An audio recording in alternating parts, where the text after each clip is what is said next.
Friday lectures. Today we have with us Professor Robert Adam, Director of Adam Architecture, which is the largest firm specialising in traditional architecture and urban design in Europe.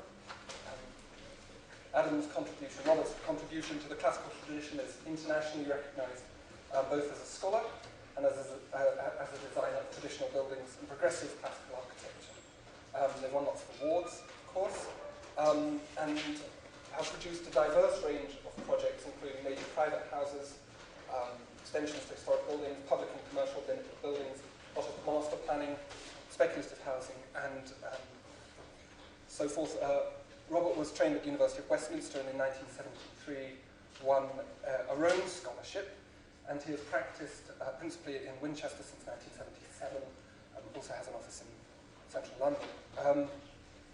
He's very widely published. Recently published a book on globalization and modernity, an academic book, largely academic book about which he will talk about, I'm sure, today. Also critical and theoretical papers, and intriguingly, a children's book on architecture, which is, having children myself, is a pretty hard sell.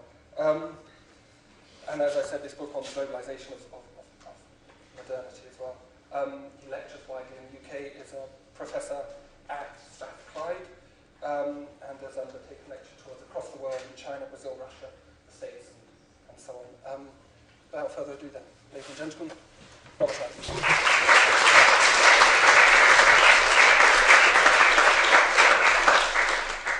First of all, thanks for coming. I'm not going to talk about globalization, actually, but if someone asks me a question about it, I will. But just so I manage the maximum plug, if you want to know about it, you can buy the book. Globalization of Modern Architecture.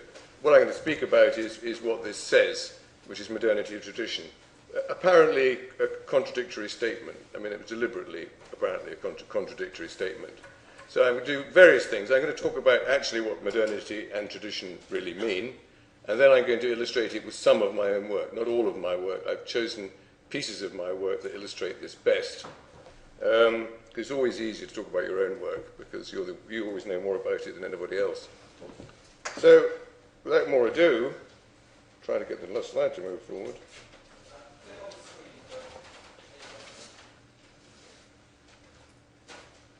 There we are. It works. Actually, we use the word modern, the adjective modern, actually, in a sort of, it means different things to different people. And what has happened is the word modern has become a sort of shorthand for modernism, which is one of the meanings of modern. But there are lots of other meanings of the word modern. And I've sort of honed it down to 7. I mean, if anyone can think of another one, I'll make it 8 or 9, but 7 is quite a good number.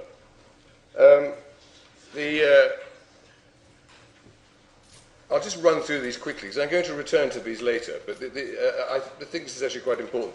If someone describes something as modern, it can mean any one of these things.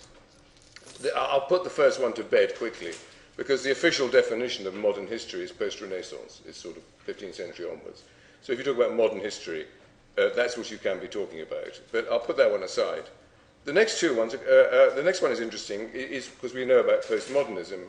You can't have postmodernism unless you had a modernity that was past. I mean, this is a reasonably logical conclusion. The other one is and these next two are sociological terms, so I've taken from sociology, is that there is an idea that all that exists is simple. I mean, merely the fact I'm here means that I'm existing in the modern world. You know, I woke up this morning and found I was in the 21st century, and there really wasn't a great deal I could do about it. So that's simple modernity, and that's a common use of the word modernity. There's another version of that, is that all that's typical. So, for example, my mobile phone, which I forgot to turn off, I mean, that's an aspect of being typically modern, as indeed is living in a suburb. These are typical. This was invented very recently. Suburbs were really invented in their modern form about 100 years ago. But they're all characteristic of the way we live now. And so that is what's called ordinary modernity. The next three are interesting, because those are summarized as aspects of modernism. One is all that is unique. So the modernity is defined as things that are specific to this period and can only have been produced during this period. A very powerful thought, and I'll come back to that one. And then the other one is for the future. I mean, people say, oh, I'm designing this, you know, this is something I'm doing now, but it's really appropriate for the future. That's another version of all that is unique. And the other one is futurism, which is saying this is the future. I mean, you hear these things said, I mean, particularly in architecture schools. Actually, when you use the word modern, you can mean any one of those things. And so I'm very often accused of not being a modern architect. What they really mean is I'm not a modernist architect, but I am actually doing work for, you know, I am alive now, I think I am anyway, yes I am. And I deal with modern clients, and I have modern builders, and so I'm actually doing something that, if you like, is ordinary modernity. It's characteristic of that. I'll come back to these points. Of course, all of this is about ideas about time and history. And we have a very distinct view of history. The top's taken from a children's book. Children's books are always rather good, because they're not my children's book, I have to say. But children's books are very good because they have to summarize things. And so there we are. History is this sort of progress, this thing where things just get better all the time, and you end up with a thing called modern times, which strangely is a female aviator wearing knee breeches, but never mind. That actually represents modern time in the children's books. And also the idea that which is a false idea of evolution, is that this ape at one end inevitably led to this wonderful upright standing man with a beard at the other end. It's actually a false view of evolution, but the idea that somehow history is progressing in this nice, neat, orderly way. And our view of history is, I've tried to summarize it in this chart, is that things get less relevant as they are further away, and things get more relevant as they become closer. And it's a perfectly reasonable view. But the other thing I want, having dealt briefly with the idea of modernity, which I'll come back to, is the other one is tradition, or sometimes heritage, and sometimes tradition. Curious enough, tradition is like memory, and I'll get back to that, is that actually it's often something that is quite distant, has a very much a heightened relevance to something which is more recent. So something that you have had passed down to you, the mere fact that it's been passed down to you over a long period of time can actually make it particularly relevant. And I'll come back to that. So these are very different ways of looking at history and time and modernity. And a brief exposition about tradition. Tradition, for obvious reasons, because I'm known as a traditional architect, tradition is something that interests me. But there are various sideways ways you can look at this. For example, primatology, the study of primates. The question is, do primates have culture? And this is an open question. Unfortunately, chimpanzees live a long time, so actually chasing the lifetime of chimpanzee troops takes a very long time. There's a lot of study on this at the moment. And it's about whether they pass down in individual chimpanzee or bonobo troops certain distinct characteristics that are distinct to that group. And this they call culture. This is not reading Salman Rushdie or going to the opera. This is culture with a small c. But the interesting thing is that the way they try and define it, this is if they can identify a tradition that is passed down through the troop, it then has culture. Which is interesting. You can reverse that and say, well, actually, perhaps culture is something to do with tradition, as a contrary to tradition proving this culture. Similarly with archaeology, with prehistoric archaeology, that's archaeology before you can write, before there's any writing, before I could tell you what was happening. And you can't talk to anybody. DNA has changed this a bit now, but certainly up until the availability of DNA. How did you trace cultures, literally cultures, and these are pots from the Beaker people. The Beaker people are called the Beaker people because they had a distinctive type of pot which they passed on from generation to generation. So archaeologists groups identified this as a culture. So that's another way of identifying those traditions with the way that they actually established that there was a culture and that culture had an influence. And then all of this is summarized to some extent by a thing called dual inheritance theory by two American anthropologists called Richard Boyd and Peter Richardson. The theory with this is that we have two kinds of evolution. We have physical evolution, which takes a very long time, and that's why we have appendices and still have wisdom teeth. They take a long time to go. And then we have cultural evolution, which is not quite the same thing, but it happens much more rapidly, where actually your culture evolves and you pass down through the generations certain forms of inherited memory. And as they said, it is this characteristic that's enabled human beings eventually to take over the world, is this ability to pass things on from generation to generation. And when you actually start to look, once you actually take a look at society generally, that actually tradition sort of permeates a whole range of things that we do. I mean, for example, if you want to have some sort of academic ceremony, you have to wear strange clothing. Very frequently when you get married, and the whole issue of marriage and family ceremonies and culture is very interesting. These are the things that survive longer than language in immigrant groups, is that you're identifying with your family culture. You will very often adopt something which is either deliberately archaic or deliberately ceremonial. The army is particularly interesting because the army, particularly regiments, use traditions to make strangers die for one another.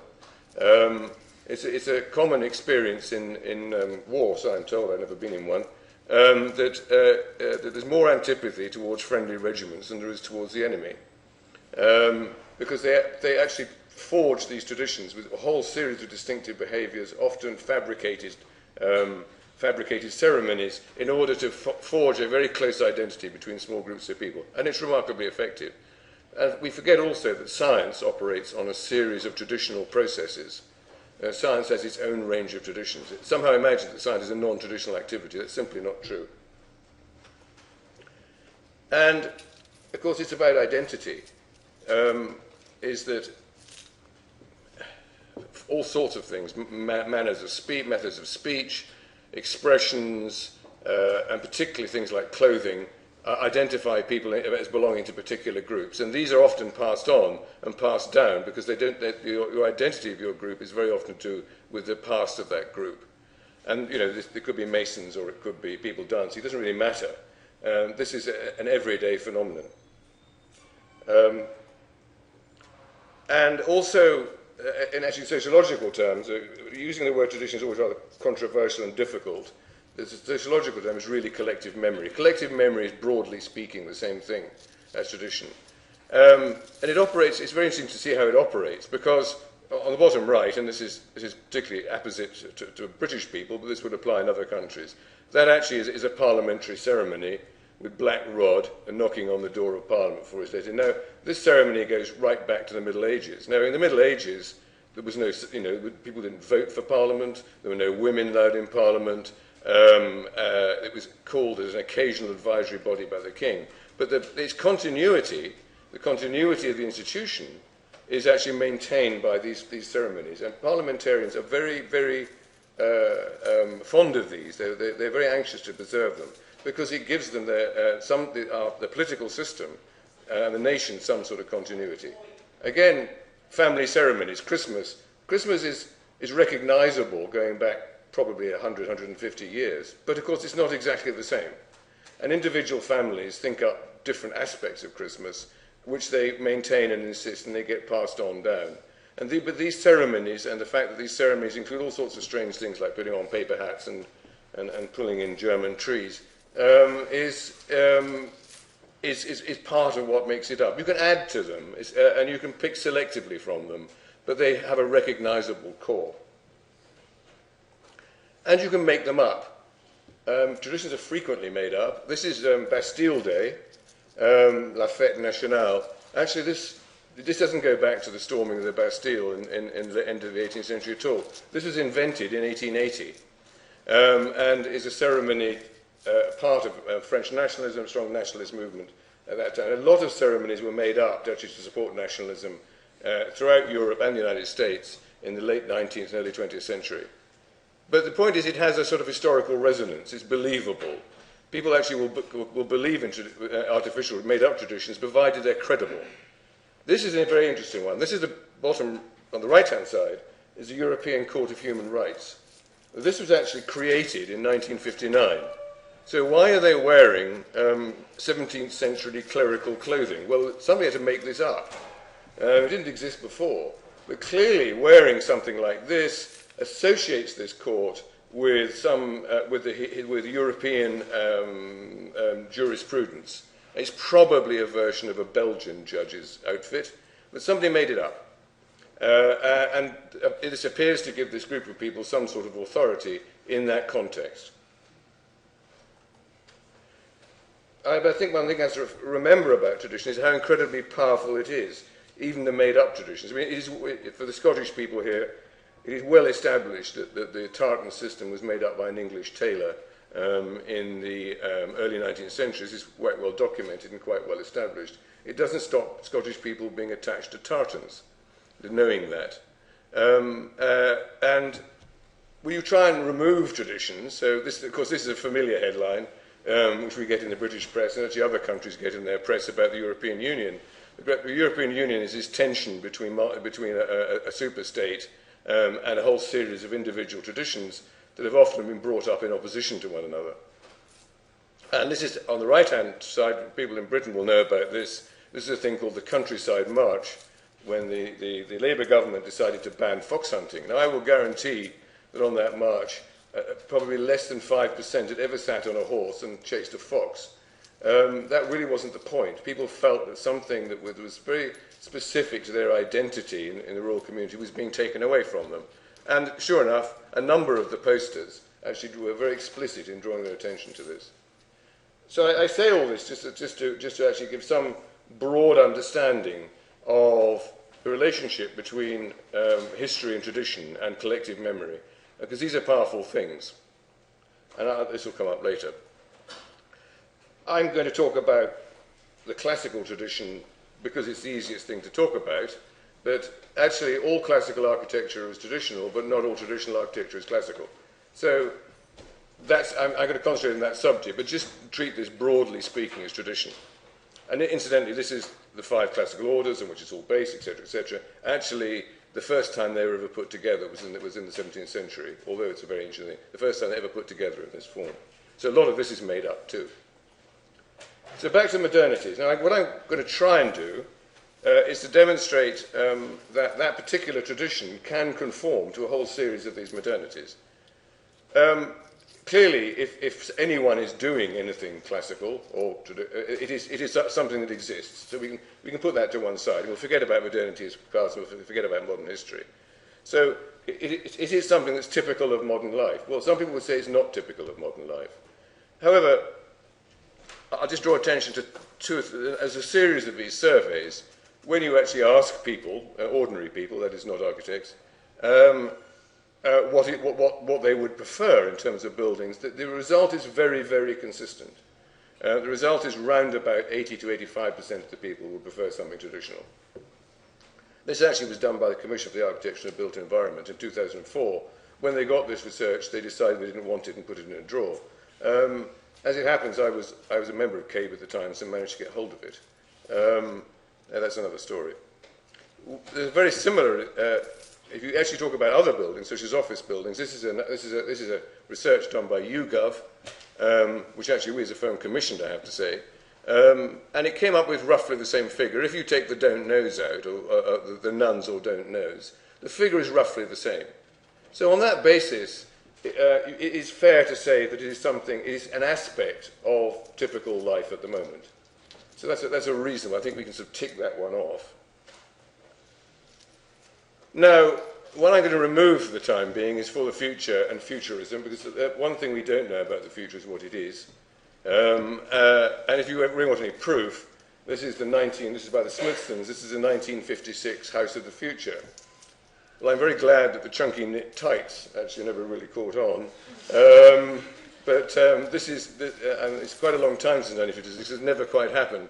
The interesting thing is, actually, one thing they didn't predict in this photograph was that notice the man is reading a newspaper and the woman is doing the cooking. Clearly, they thought that actually these social divisions were going to remain the same. And interesting, the man is also reading a paper newspaper. Again, they got that wrong. So, I mean, really, we can say that things are the future, and of course, anything we're doing, because it's going to be around for a long time, is for the future. But I'm just going to eliminate that because it's a sort of fantasy once you go beyond the immediate future. And things like, people constantly say, this is ahead of its time. Nothing is ahead of its time. It just means some things last longer than others. So we'll go to this one thing here, all that is unique. Now, this is a very interesting concept, all that is unique. And it's an historical theory. That if you study history, or study any kind of history, what interests you is what is very specific to that period and unique to that period. So you tend to concentrate on that. After a while, you begin to believe that all that matters about the period is the other things that are unique to it. And you also begin to believe the only things that define the period, in any real sense, are the things that are unique to it. So as a consequence of that, you are drawn to believe that unless you do something that is unlike anything that happened before, you don't belong to your time. And that's essentially, that core historical theory is what lies behind the theory of modernism. Hence the interest in innovation, because obviously innovation makes something that is new, and hence the interest in technology, because technology is often thought to be the thing that drives things that are very particular to a period. But nonetheless, I think if we just take all that is unique in that sense, we can use it. Now, one thing that drew my attention to this was this display. Museums do this. I think this is the Museum of Scotland, actually, but there's several of these around. You go to a museum and it has an 1890s room and a sort of 1820s room. This is a 1960s room. Well, I was a student in the 60s. I was a student in London, at the centre of everything that was going on, and I'd never been in a room like this in my life. But nonetheless, what you do in order to represent the period is you collect all the things that are specific to it. And that's what leads to this particular view. But what I'm going to do now is, first of all, I'm going to do a quick sort of surf through classical history, just to sort of, to get some view, the stereotype view of what is classical, which is temples, of course, actually is just the beginning of an evolutionary process that was taking place over a very long period of time. And each of these particular things were actually unique to their time. That's how we can identify them. These are also classical buildings. One's a Renaissance palace, the other's a house in the Baltic. These are all, nothing like this existed at the time when people were building those temples. These are very, very specific to their period. So this is if you like, this is a tradition which continues to evolve. So it retains its connection with its origins, but actually it produces something that is for its own time quite unique. And of course, within that range, it can be very complicated. This is a Russian church, or unbelievably simple. That is in New York. It's part of a whole series of post office buildings, part of the workfare program in the United States, which in the 1930s, which produced some of the very interesting buildings. This clearly is a classical building, but it's just about taken as far down as you can get it. And it can be very big, and it can be very small. The bottom left is a pissoir in Stockholm, made of cast iron. But on the right are skyscrapers, and this is a whole story I haven't got time for. But there's no question about it. When skyscrapers first came into existence, they built classical buildings. Now, a lot of my more fundamental fellow traditionalists would tell you this is not classical. Well, clearly, the people who built it thought it was, and they said it was. So the idea that the classical can be adapted and continue to be adapted for all kinds of uses was very prevalent in the late 19th and early 20th century. For reasons I won't go into now, that situation doesn't exist anymore. There's no reason why it shouldn't exist. But nonetheless, these tall buildings, a particular type evolved, which is based loosely on the Campanile in St. Mark's Square, where you've got a palace on the ground, a neutral bit in the middle, and something elaborate on the top. And out of all of this, what's offered, of course, is there's certain themes run through it. Nature is one of them, so if a pineapple comes up, that's fine. And the other one is a palm from the Brighton Pavilion. The other one is La Trobe's famous corn cob capital from Washington. And then the human figure. The left one I particularly like is Palazzo Falconieri, which I think tells you why the head is like that. Why it's got breasts, I'm really not sure. It sits on a tapering type of column called a herm, into bondage in the 17th century, so wrapping people up in straps was thought to be a good idea, and so on the right. And then a human figure can take various forms. That's Leo von Clancy at the Hermitage, and that's Disney headquarters in Los Angeles by Michael Grace. Actually, we always laugh at this, but actually for the amount of money that Disney made out of these films, this is very serious. This is humorous but serious. And in my opinion, strangely quite logical, but of course we laugh at Disney. And then technology on the left is in Perth. The use of new technological materials, again, very specific to their time. That's 1832. That's probably the first significant cast iron building in the world. Of course, they went on. I mean, Glasgow's got them, New York has got them big time, Chicago's got them. And cast iron's a very good material for casting complex forms. And glass, you can introduce glass, that's fine, it's not a problem.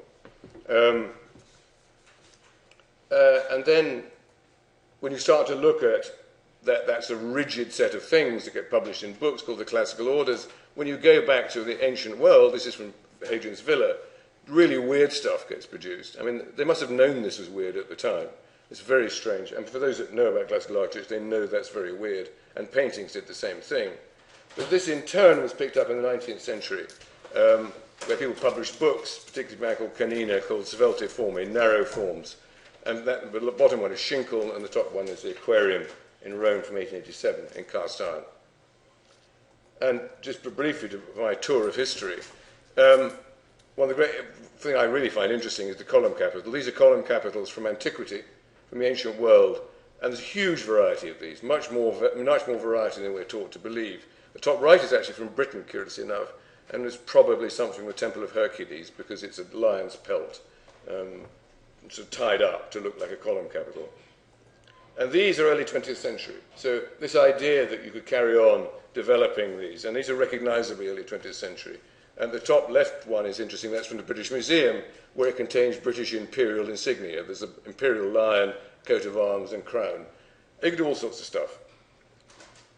So that's a sort of surf through how that tradition, which always retains its connection with its past, but can continue to evolve and change. So it retains its collective memory, but can be quite specific to its period, and therefore modern in that sense. It exists. Now, I'm going to talk about my own buildings, but I'm not going to talk about these buildings. Although these are all houses I've done for various people, these are loosely what I would call, we purgatively call reproduction houses, because that's what the clients want. They want something that has a very explicit reference to a very explicit period. And we know about it, we can do it. They all have creative content, they're all interesting, but at a superficial level, you know, at a photographic level, you could mistake these for old buildings, and that's actually what our clients wanted. The fact is the plumbing works, you know, and they got good insulation, which is, you know, that's the sort of idea that I have clients who come to me and say, I want a modern building, and I say, why have you come to me? What they really mean is a building where the plumbing works. So I'm not going to talk about these. I'm going to go through a series of buildings and parts of buildings, which what my purpose is to demonstrate that these actually are things that are specific, and quite specific. So they pass that other test of being specific to this period. This is a house that a few years ago, which was a sort of experimental house to test passive solar energy. I quite like doing these clients to show my client is on my side. Actually, this particular client is a lot shorter than me, so he's standing on a box behind that, and various other participants, his mother and so on. But essentially this building is designed to generate heat from sunlight in a large space and circulate that heat at a very low velocity through the building, and it's very highly insulated. And there it is. The north side on the right has very little glass in it at all. It's very block-like, and on the left is mostly triple glazing, double and triple glazing. And the portico, which you would normally expect to enter through, actually designed specifically to provide shading in the summer, but as the sun gets lower in the winter, the sun shines into this double-height space. And again, these tall chimneys are in fact they're vents where that draws the heated air up through the building and heats the building. And it has to be very large because it's at low velocities. And of course, you can have fun with details. Like I'm particularly fond of stainless steel, good material, stainless steel column capitals. But that is the central room in which the heat is generated. And there are things like glass balustrades. I mean, why should modernists just have glass balustrades? They're very good.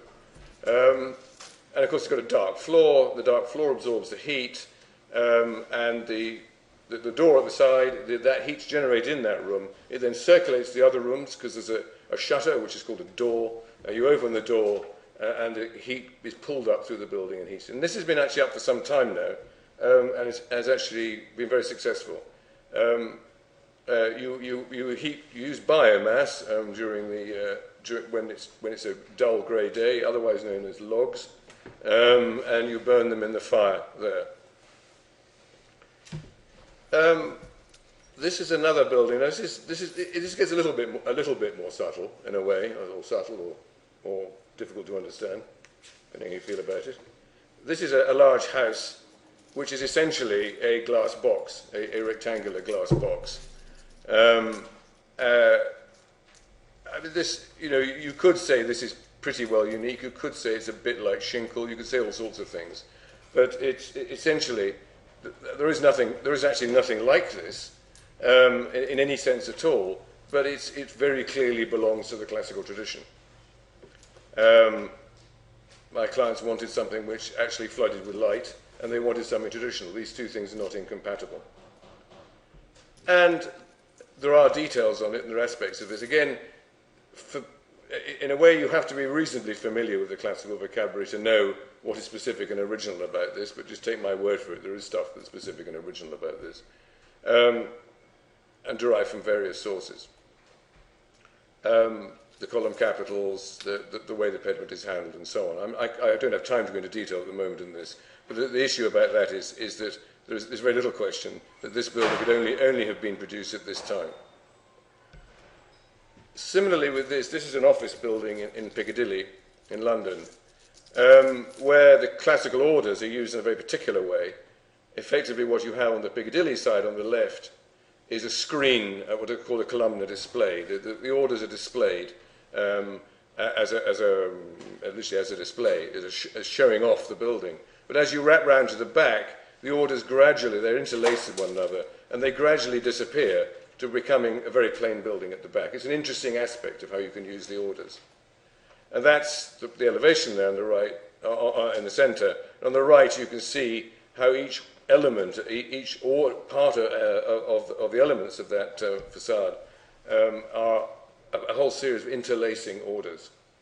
And because I particularly like them, we've also got special capitals. These were done by Sandy Stoddart from Paisley. And one is courage, and the other is clemency. He actually decided to label the one courage in Latin, just in case you got it wrong. It's got audax written on it, and clemency is the smaller order. So again, this is just a type of expressiveness with using the orders. And then I couldn't resist a stainless steel capital on the top. Odd enough, for rather complex reasons, this has a glass building at the top. I mean, this came about for a whole series of complicated negotiations, but this glass building was the thing that made the difference between profit and loss, because this disguised something which is particularly nasty on the building behind, and therefore that made money. Interestingly, the only place we had problems with getting the internal conditions right in this building were here. All the rest of the building, where you just have holes in the wall, we had no environmental problems at all. All the problems were actually overheating in corners of this glass building. And there it is, with its glass temple on top.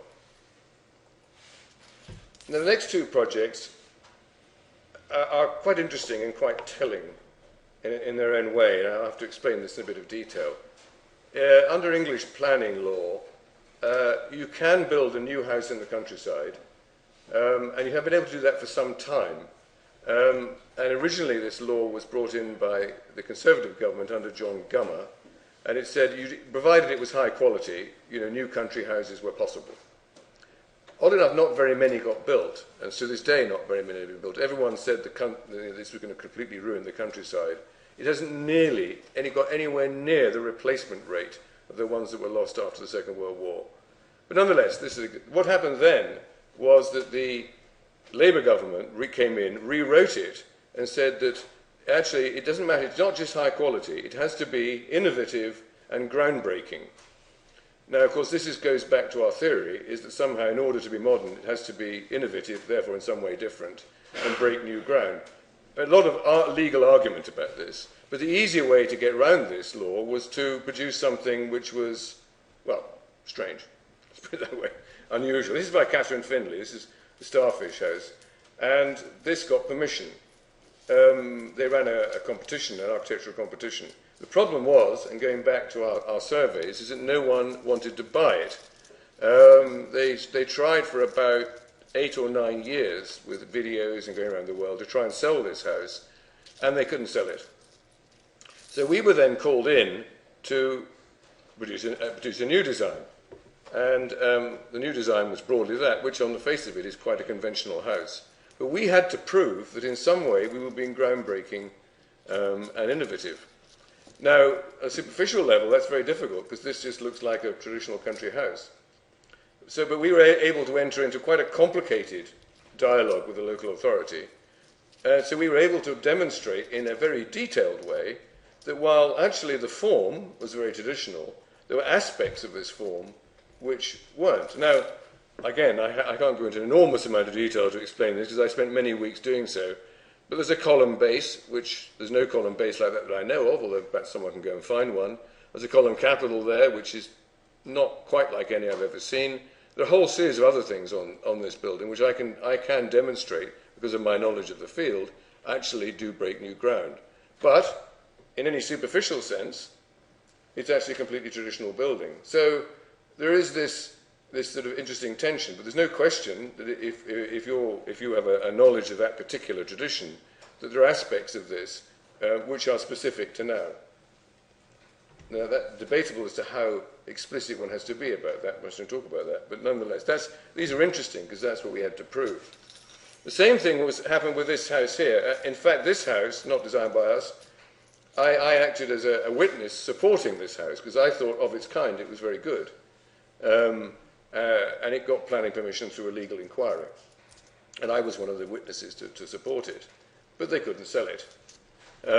Nobody wanted it. So we had to do exactly the same exercise. We had to go back. I'm still friends with the architect who did this, I have to say. That's just the way it goes. We had to go back and undertake a very similar exercise. And we produced a building like that. Now, the point about that, it had to be sort of the same size and sort of the same height. But in order to make it saleable, in other words, in order to make it available to the public that actually wanted this kind of building, it had to be more conventional. And again, I was able to enter into a dialogue with the local authority and actually demonstrate that there were aspects of this which were quite unique. So this is rather faded out. It's just the way this PowerPoint goes. But I can list them, but I won't bother because there's probably not time, and you may not find it that interesting. You can always ask me later. But there are aspects of this. For example, one of the common errors that people make with column capitals is they shove the whole capital underneath the entablature, which is the bit that goes. It's a very common error, and builders do it all the time.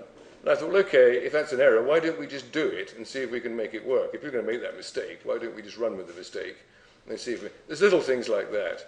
Now, how significant that is a matter for debate, but in any fully analytical sense, this is something which could only have been done now. And there it is. And there are other aspects to it, the glass balustrades at the top and so on. And that's the end result. I have to say they're still trying to sell this one, but there you go. I'm going to finish off with two things, two rotundas, two round buildings, which again, this is a bit more explicit. You may have found some of that a bit hard to take without me explaining in every detail as to why things were unique. Some of these are a bit easier. This is actually a library in Oxford, and it has, there it is, sort of you can see it highlighted there. For very specific reasons, this round form proved to be very appropriate. It's very big. And the thing is that the round form is, on the major round form, you can only see bits of it. But because it's a very consistent geometrical shape, you can imagine the rest of it. But at the same time, the rest of it, that rest of it is not making a major impact on its surroundings. It's complicated. But in the bottom, you enter that round form from the street in a smaller round form, a smaller rotunda, which is meant to be a sort of introduction to the big one. And there's the big one. And you can see that that's one of the very few views you can get. But just bits of it pop up in the street. But because it is, you can read straight away that it's round, your mind fills in the rest of it. So that consistent architectural shape can be expressed with a very small part. And actually the form proved to be very successful for a library because you could get the stacks in the middle, most of the stacks in the middle, where you don't want light. You don't, but on the outside, where you can get quite small windows, you can get the readers who do want light and do want to change their visual field from time to time. And there are various bits of the building. This is another sculpture by Sandy Stoddart, about which I can tell you many sordid tales about how to get sculptures through academic committees. But we got it through by stealth. But the thing I really want to highlight is that this little sort of perfect circular Greek tholos, they are very specific. Those details are drawn from actually a specific temple, and so there's no question that this is a version of something that is old. But when you get to the inside of it, at that time, originally, of course, they would have been open-topped, but this is Britain. At that time, this was the largest solely glass structure that had been built. So, in fact, the roof is a complete glass structure. I've no doubt now it's been long since been surpassed, but all the structure, the structural beams are all made of glass. So, again, it's a completely traditional form. We're able to use, in that case, what was that case, actually unique technology to actually assist with that traditional form. And finally, which was on the poster for this, because it's the most obvious case, this is one of these little sort of dream jobs, really, you get, where actually this is for Lord Sainsbury, who wanted a little pavilion in his garden to celebrate the millennium. And my brief was actually an ideal brief as far as I was concerned. I very rarely get them, actually, because a lot of people just want what I originally showed, which is houses that look old. He wanted something that reflected his classical house, but could only have been done at the turn of the millennium.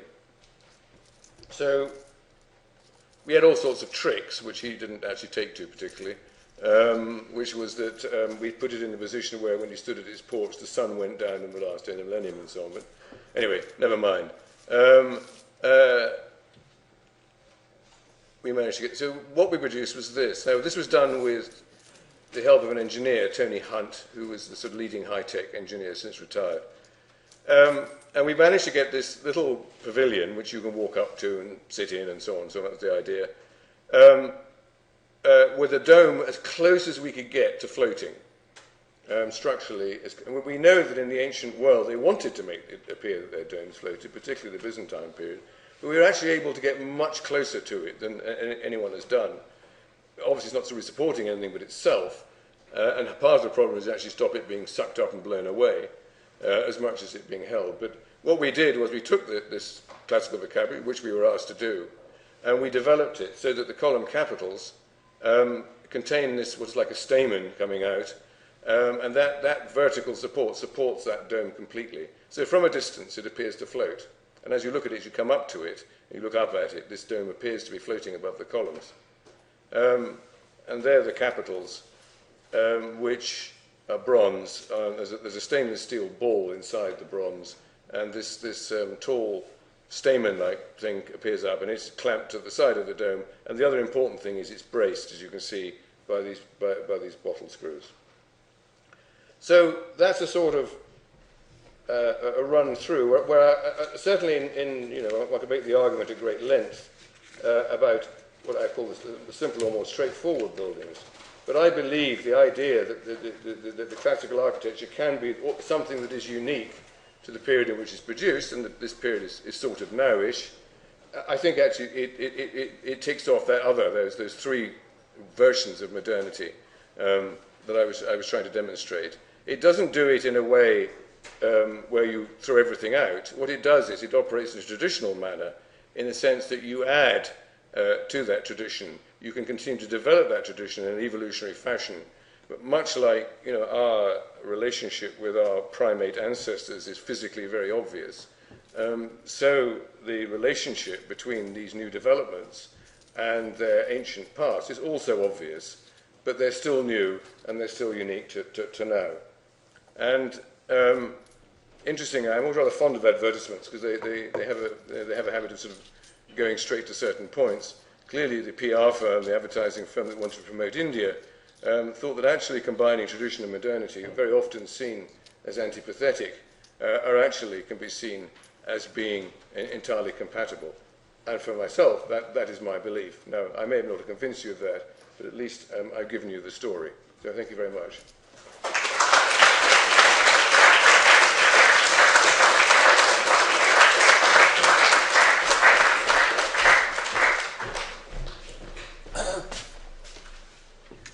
Let's do it. Right. Thank you, Robert. Very interesting talk. We'll take some questions from the floor if possible, but to begin with, obliquely, a lot of what you showed us was hand-drawn. And I'm working in the School of Architecture, you get kind of obsessed by certain ideas, particularly the nature of hand-drawing and its sort of decline, I suppose, amongst the student population. Do you think there is an important relationship between the type of design that you do and the practice of hand-drawing, or is it something that, in terms of the technology that's now currently used for producing drawings in architecture, do those technologies sort of militate against the kind of architecture that you produce? Apparently they do, but I don't think it's necessary. I mean, drawing is the way you put something down on a piece of paper or a screen in order to have it made is just a tool. I mean, just because I came into it rather later in life, I never really picked up CAD to the extent that I could. And I have some very, very totally brilliant people with CAD in my office. I also have people who are not very good at it. I have to say that for myself, a lot of the design, the drawings, some of those larger scale drawings are drawings where the design takes place during the drawing process. And that's how I do it. I think one of the problems that there's been with CAD is that somehow the technology gets in the way of the directness of looking at something, putting it in here, getting it down there to make it made. I have to say, personally, I don't think that's a necessary condition, but I think it's a current problem. I mean, I have a stylus which I use on my iPad.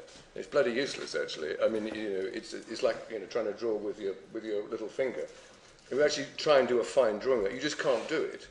Now, that doesn't mean I won't be able to do it sometime in the future and then translate that into CAD. It just is that the technology doesn't produce that level of fineness and consideration that currently you can do with a pencil or a pen. So I don't want to be sort of too Luddite about this. I actually believe that technologies exist to make you do things better and cheaper. That's all they exist for, that's all they do. And it just happens that this particular technology hasn't got to that stage yet. So that the problem is that if you rely totally on it, it's quite difficult to actually get down to that very fine grain, because after all what you're doing is you're taking information from out here, putting it down there, and putting it on something in order to get it made. And I just don't think at the moment, even with my best people in my office at CAD, and some of them are quite brilliant, is that they got that grain, they can actually get to that grain without a certain amount of hand drawing. All right. I'll leave the questions over to you. I'll go back up, but Rekha to begin. Can you talk to us a bit about the budget? It seems that you've been approached by clients who seem to have quite a large budget, and how one might incorporate some of the traditional aspects of your architecture into a budget which is a lot smaller. For example, stainless steel column. Yeah. Yes, oddly enough, this is a commonly presented as an issue. That building, the large office building in Piccadilly, the British Council of Offices have a series of price per square foot that offices should be built to relative to the area they're in. So if I just take that as a very simple budget measure, and it's a big expensive building, I mean, don't misunderstand me. However, that building was within that budget range. So a lot of people say, oh, you can't do that kind of thing because it's too expensive. Actually, if that had been, that actually was a substitute for an Allies and Morrison scheme.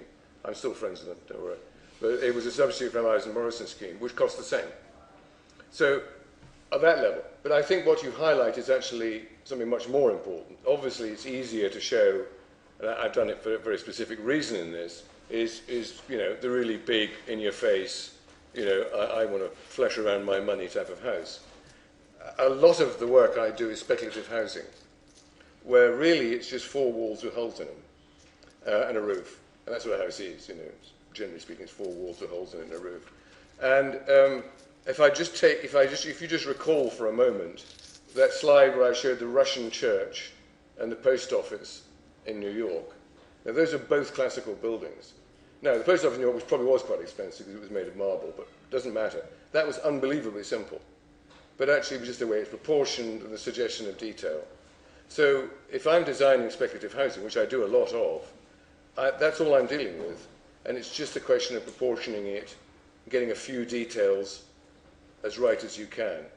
So it's actually not about budget, but I have to say it's easier to show some of the issues I was actually talking about on houses where there's been a lot more expenditure. So there's nothing intrinsically expensive about producing a traditional building. On the contrary, actually, the most typical traditional building is literally 4 walls, 6 holes, one of which is a door, and a roof. I hope that answers your question.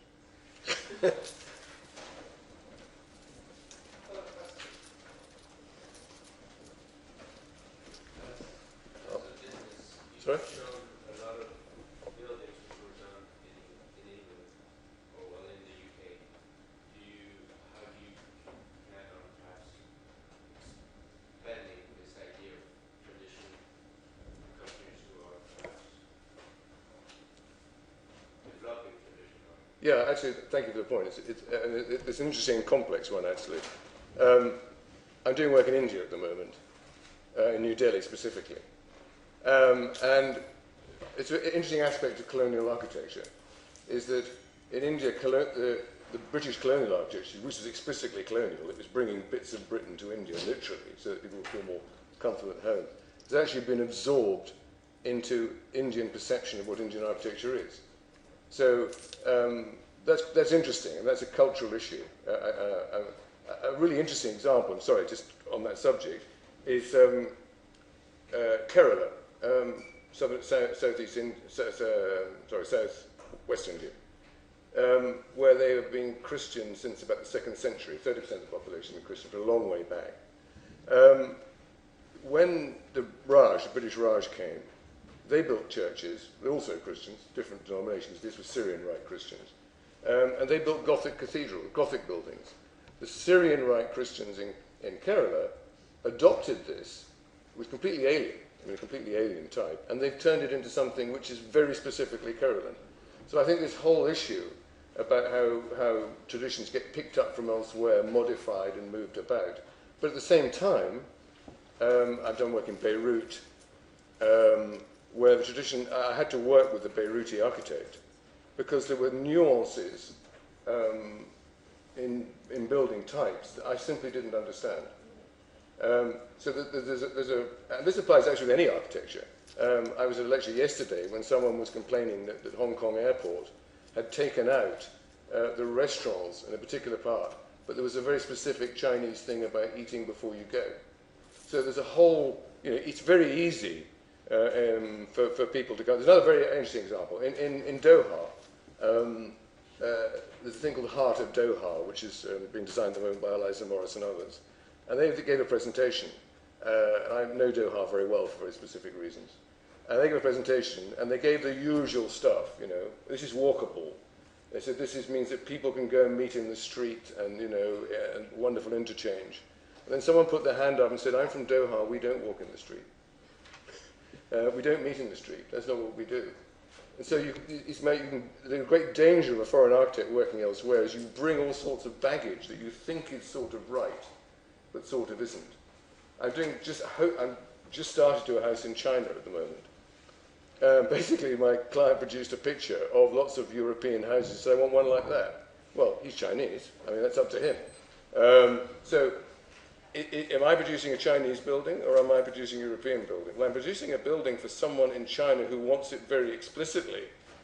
So it's an interesting and very complex issue. I think, oddly enough, the style one in China is this long, the Bund in Shanghai and the concession in what's Canton in Guangzhou.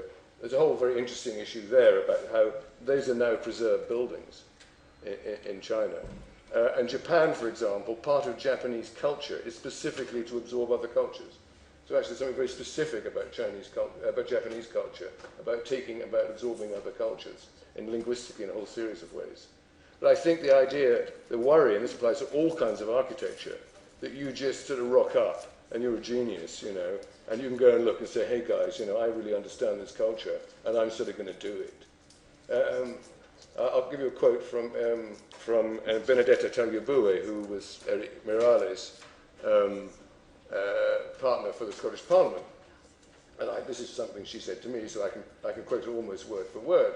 She said, Enrique and I said, how did we really understand Scottish culture? Well, Enrique and I, we went for a trip around Scotland, she said, and she said, Scottish culture is not just about castles, you know. She said, it's about people making boats in towns and going away. I don't know if anybody in Scotland knows this. This is how they identify themselves. But of course, Enrique was a genius. Therefore, all he had to do was turn up for a few months and come to this conclusion, and he got Scottish identity. Very interesting. I mean, this idea that the genius will turn up and do it. So I think there's a whole series of subtle layers about any kind of architecture, anyone coming from anywhere else and doing something somewhere else. Could influence where they, if it's big enough, there's enough of it, and this is what's happening in China at the moment with big signature buildings, is it's a deliberate attempt to draw something into Chinese culture. So at the same time, the quote I only heard yesterday about the basic mistake about Hong Kong airport was just a simple misunderstanding of something that's quite important culturally. Sorry, I'd answered more than your question, but it was such an interesting question. Sorry, you had a question. Yeah. Do you think that this revival of traditional architecture can be compatible with more affordable housing? Oh, absolutely. Well, the first thing is that first thing to go back to the basic point is that it is very well known in the market that this is what most people want. Now, you can say they shouldn't have it, but I'm afraid if you're spending millions, well, I'll give you a quote from Alison Brooks, who said to me the other day, I don't want to produce buildings that people want. I want to produce buildings that people don't know they want yet. I asked her if she would bet £10 million on that, because that's what she's asking developers to do. But first basis, if it's someone can purchase, or if they can't purchase it, if it's affordable. Let's say you're a person who is financially disadvantaged, such that you can't afford a house. Now, would you want to be in a house that is distinguished from people who can afford houses? In other words, you wanted something different. Clearly, that would actually be quite denigrating. So, if you follow that logic through, if most of the market actually wants traditional houses, then you should give those to people for affordable housing, just as a matter of principle. Otherwise, you're singling them out and saying, no, you can't have that. We're going to force you to do something else because we know best. So that's a moral point. But a financial point, I go back to the point I said before. We're doing those kinds of houses. I'm not showing them now, it's a different lecture. We're doing those kinds of houses. But in the end, not only are 4 walls of masonry of some form or another with holes in them the most environmentally sustainable type, and they are, that's well proven. But actually, they're about the cheapest thing to build as well. So, if you take, I don't know, I've got to think I can draw one. If you take something which has got 3 windows at the top, 2 windows at the bottom, and a door, and it's got a hole in the wall, that's a traditional type. And you don't need to do very much to make specific allusions to a broader tradition. So it is absolutely compatible. But I think there's a whole moral view there, is that should you, because someone can't afford it, put them into something different from what people would buy if they could afford it. Any more questions? Yeah.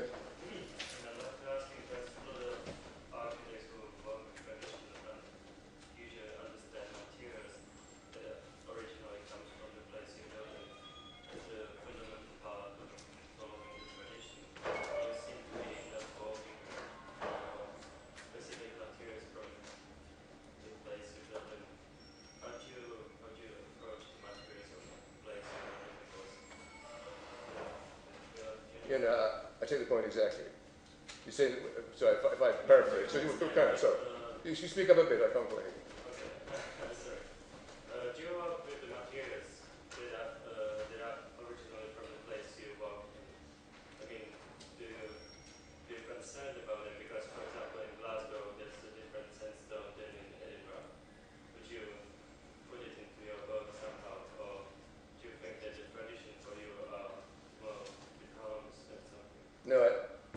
the short answer is yes, I would consider.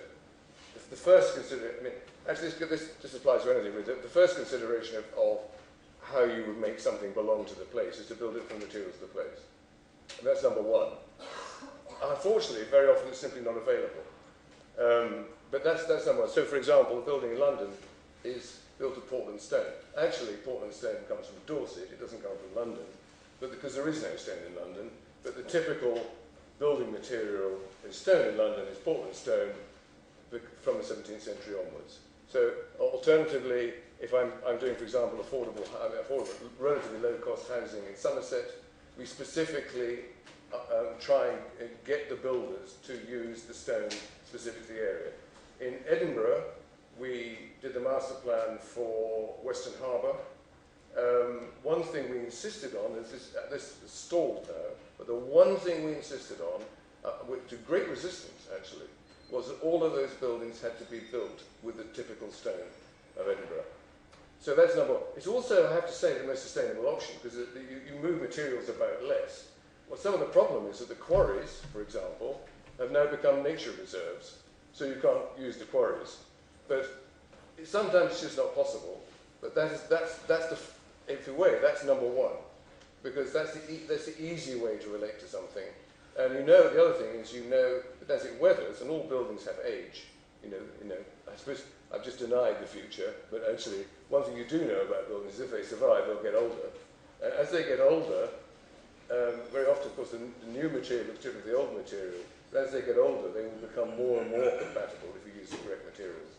The other stuff, the columns and so on, this is a ceremonial dressing. This is rather like the masons wearing the aprons,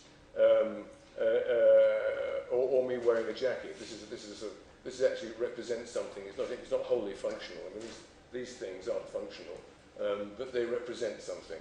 So the two things go together.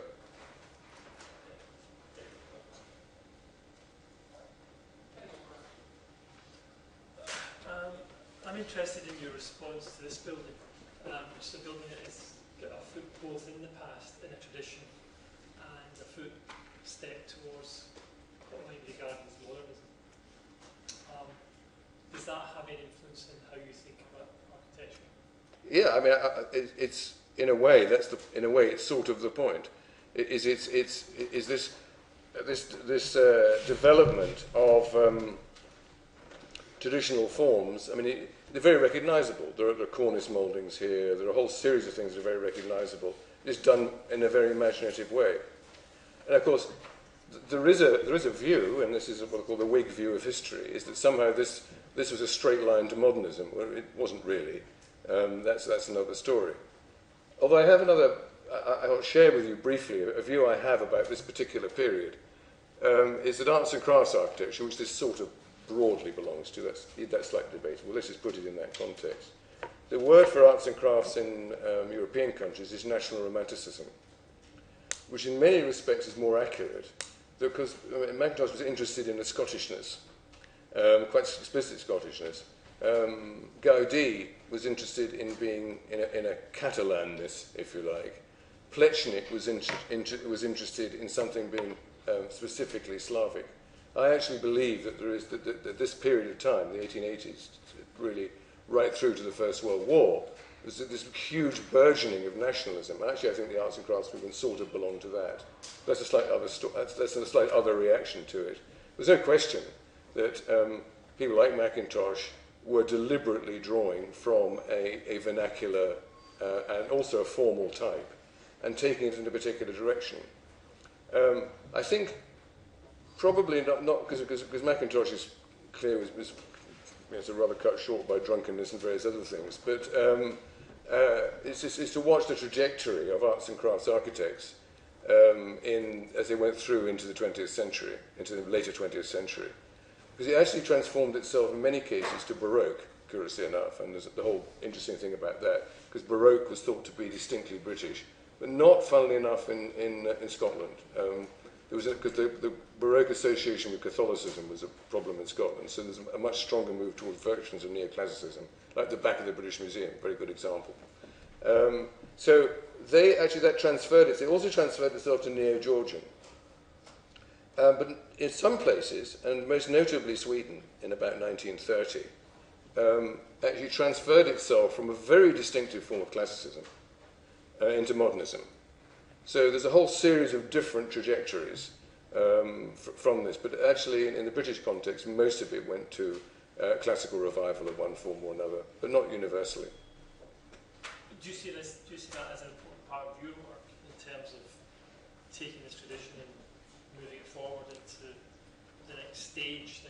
I'd like to yes. I'd like to think I'd like to think that's actually my whole point in a way. I'd like to think that it is capable of evolving.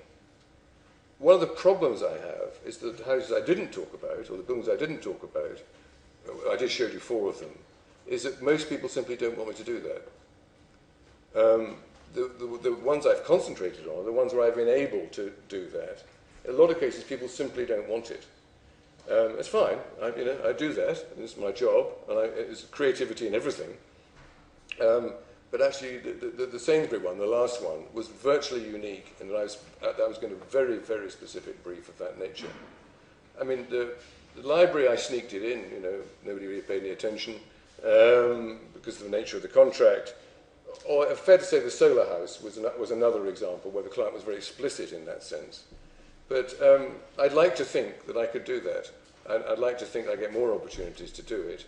But like evolution, it happens in stages. It's not a big bang. And sometimes things will fail and sometimes they'll succeed. And all you can do is just keep trying. Just want to build on Alan's comment really quickly in terms of the national romanticism, because I was wondering a similar question, but about Imre Malkovich, because that to me, he's the person who when I think of modernity and tradition and making that really work together, I mean, he's I think, an iconic example, and also was a contemporary until his recent death. Is any of your work in that kind of tradition? Because that's really taking the classical elements and turning it into something entirely modern and contemporary and radical. Have you worked at all in that, or do you have any? No, not really. I think I remember having a discussion with Richard McCormack about traditions. I end up talking about these things for obvious reasons. I remember Richard saying to me, well, I do tradition, but it's hidden. And I said, well, if it's hidden, it's not tradition. If you can't recognise it, it's not. Because actually traditions are about identity and recognition. And there's a level of radicalness you go to where it's simply not spottable. You might know about it yourself, but it's simply not spottable, in which case it stops being a tradition. Well, it can be tradition. It can be tradition to a very small group of people. And the thing about traditions is that they belong to groups of people. And actually modernism has its own traditions. And traditions generally are 3-generational thing. There's a whole other debate.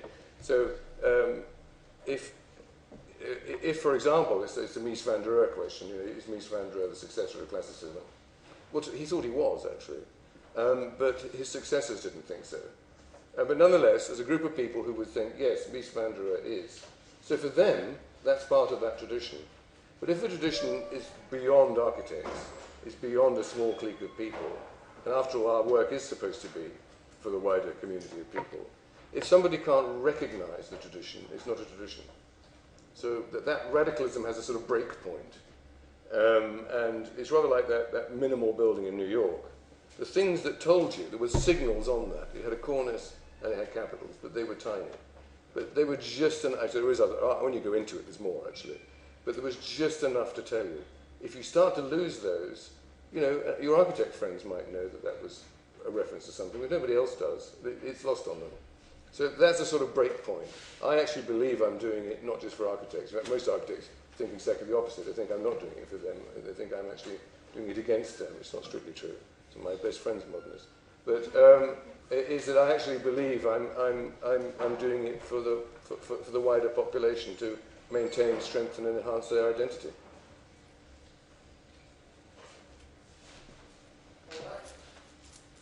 I don't think I can add anything, other than to say I think it's very grateful for Robert to be with us and to sort of share another view of the identity of architecture in our contemporary period. I think in architecture school one can get a little bit fixated upon certain niche areas, and if we've done anything during this session of Friday lectures, it's trying to open it up and show that there's ways of being an architect which are not necessarily all that you get in architecture review and AJ.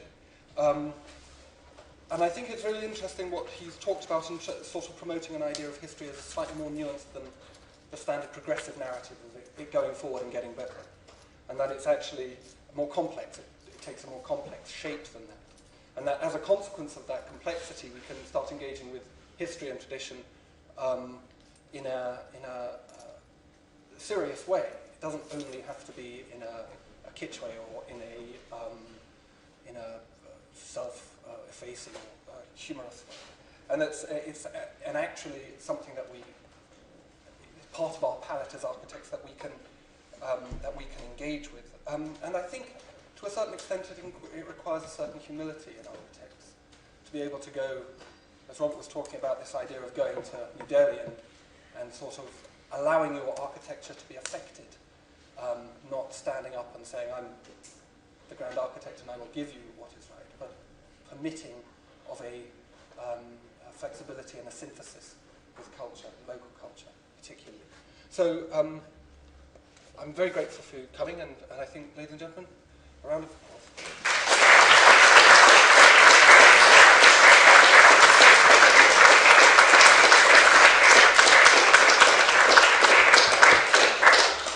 Next week we've got some arch novelists with us, Florian Bagel and Philip Christou from the Architecture Research Unit at London Met, who work all over the world and completely different forms, so come along to that as well. Thank you. Thank you, Robert. I hope you didn't step on your toes. Sorry? Step on your toes? No, no, very polite, very polite.